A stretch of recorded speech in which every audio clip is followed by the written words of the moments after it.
Assalamualaikum warahmatullahi wabarakatuh. Hi everyone, happy Sunday. I hope you're doing great today because today I want to share my thoughts on a book called Rewriting Islam, Decolonialism, Justice and Contemporary Muslimah Literature by my Woman Literature of the Ummah lecturer, Miss Hasnul Insani Djohar. And it's about Muslim women writers, their stories, and how they tackle big issues like identity, justice, and also representation. And this book focuses on stories written by Muslimah or Muslim women from different backgrounds, especially those living as minorities in Western countries. So Ms. Hasnul here dives into novels, poems, and also a memoir to explore how these women challenge stereotypes and share their unique experiences. So she talks about authors like Moja with her book The Girl in the Tangerine Scarf, and also Randa Jarar, who wrote A Map of Home. So their stories highlight what it's like to grow up between cultures, deal with Islamophobia, or navigate migration, all while staying true to their identity.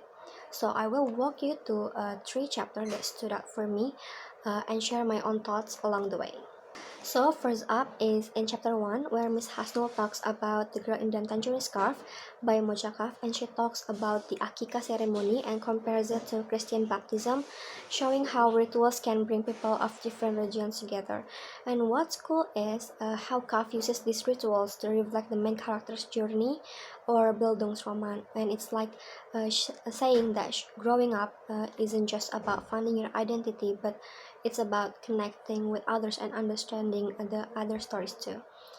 I think this is such a powerful message, and I agree because it shows that rituals, even if they're different, have a way of connecting people.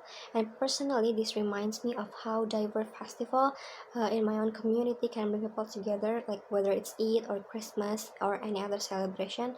Like it's a simple way, but a powerful reminder that our shared humanity is bigger than our differences.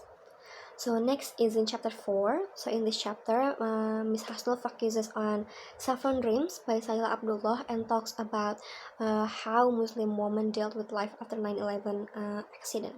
So the fear of being targeted made many of Muslim women take off their hijab and change how they dress. So Miss Hasnul connects this with trauma studies, especially the idea of double consciousness, where you see yourself through the lens of the majority culture. So this chapter reminded me of how media often portrays Muslims only through a lens of terrorism or victimhood, something Syed also critiques in Orientalism. So it's not just about surviving hate, it's about navigating identity in a world that constantly questions your existence. And for me, this chapter is like a wake-up call about how much more we need to do to challenge stereotypes and create safe spaces for everyone, not only Muslims. So last is in chapter 6 that focuses on hope and other dangerous pursuits by Laila Lalami. So here Miss Hasnul is highlights how immigrant women's bodies are exploited under modern capitalism, much like during colonial times. So these women work in low paying jobs or end up in a situation that where they lose control over their own bodies, all while trying to survive. And this made me think about how colonialism isn't just about a thing of the past. It's evolved into economic systems that still exploit marginalized people until today.